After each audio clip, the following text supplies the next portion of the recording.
So we are the proud owners of a Grand Design Reflection 308 BHTS, and when we bought our rig, we were pretty excited about the outdoor kitchen that came along with it. In theory, it sounds like a wonderful idea that we would use a lot, but we've now been living in our rig full-time for 9 months and we've used it twice. So let me show you the current state of what our outdoor kitchen looks like.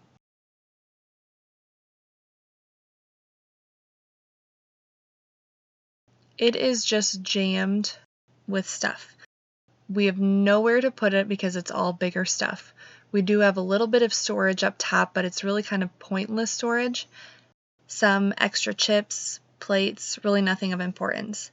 So we're going to do a little bit of demo work on this outdoor kitchen and make it work better for our family.